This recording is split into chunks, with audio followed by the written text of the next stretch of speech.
Good morning, ladies and gentlemen. This is going to be Harry Muppet, and we are casting game number 2 of the semi-final of the DreamHack Valencia between our red Protoss player StarDust up the top left side and our blue Zerg player Jaedong down the bottom right side. And these guys starting off in absolutely awesome fashion.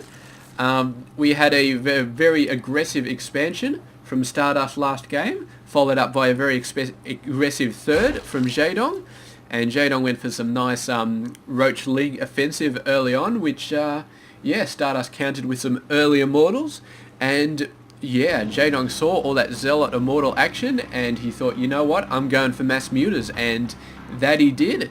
It worked really awesome, but Stardust, man, right on the edge of getting overwhelmed by the mutas, managed to get the pylons up that he needed. He was attacking at a forward position.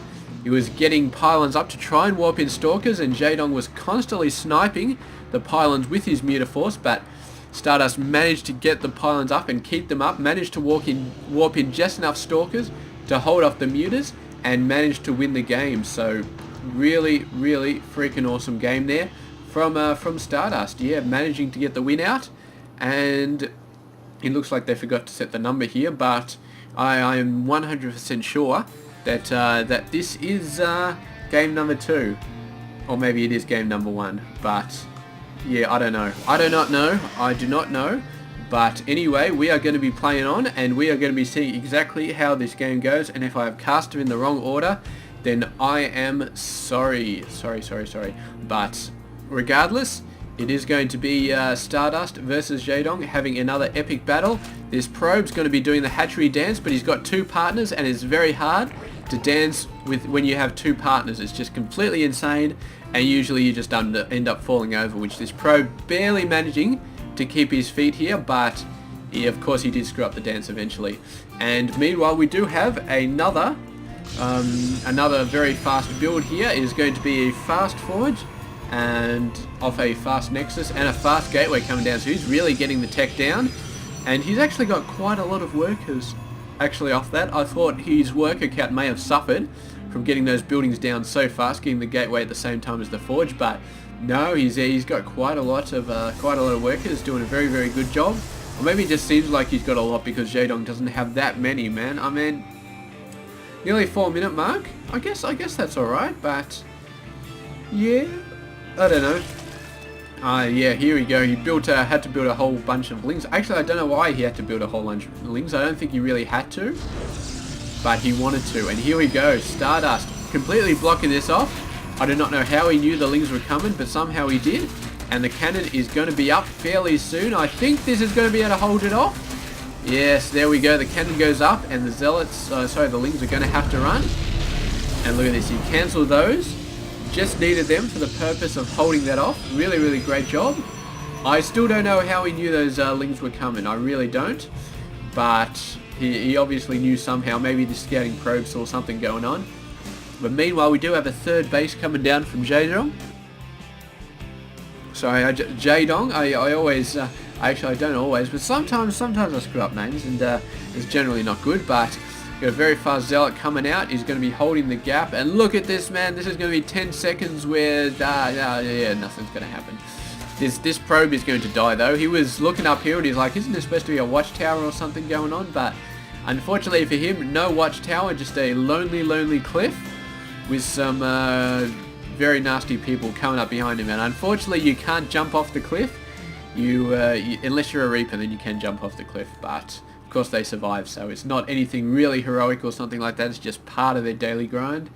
And yeah, Stardust really trying to make it work. And looks like somebody's just updated the number there. So this is indeed the second game, and looks like that number just wasn't set. So that's good. I've still got the order right. And that explains, because I thought if this was going to be the I don't know. I really don't know. If this was actually the first game, well, whatever. We're going to keep on going on.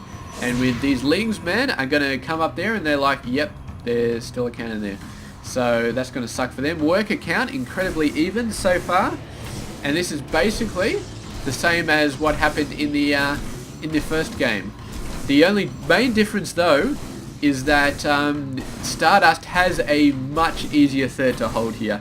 He can get in here, he can hold this third a lot easier, get these rocks down, and you can see him a lot more likely to get that third down. So once he gets that third down, then Jaedong is going to be in quite a lot of trouble actually, because the StarDust is going to have that advantage, and Jaedong going for 4 bases, I mean, he can do it, but I don't know. I'd prefer, as a Zerg player, to be 3 bases versus Protoss 2 than to be 4 bases versus Protoss 3, because 3 base Protoss is just completely insane. 2 base Protoss, at least there are some limits to what they can do. There's really no limit to what a Protoss player can do once they're on 3 bases. They can go for absolutely anything they want.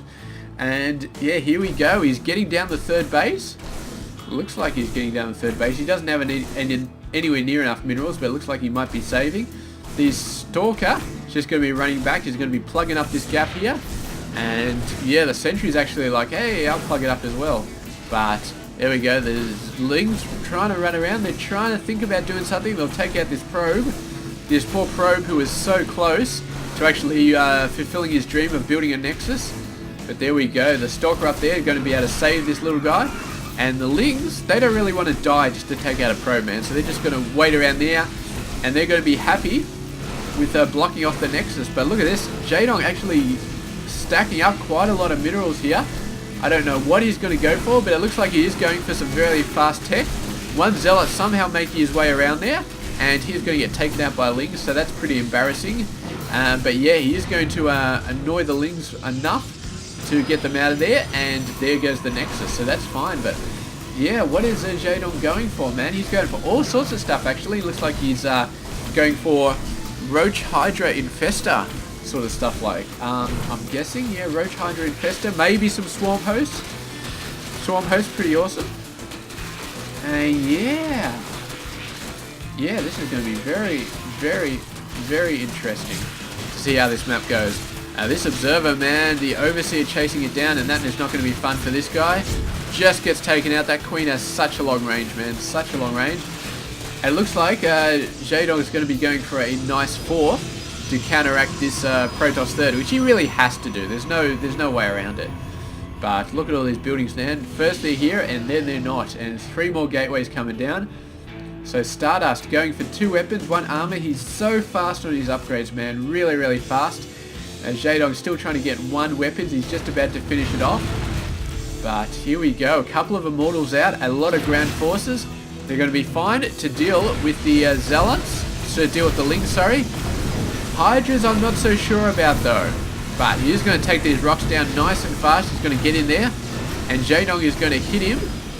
I'm not sure how he's going to hit him, but he's going to try and get a flank around the top side. That would be awesome coming back in here.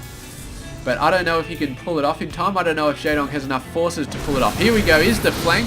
Beautiful job there. And some force fields. Going to be trapping some roaches here.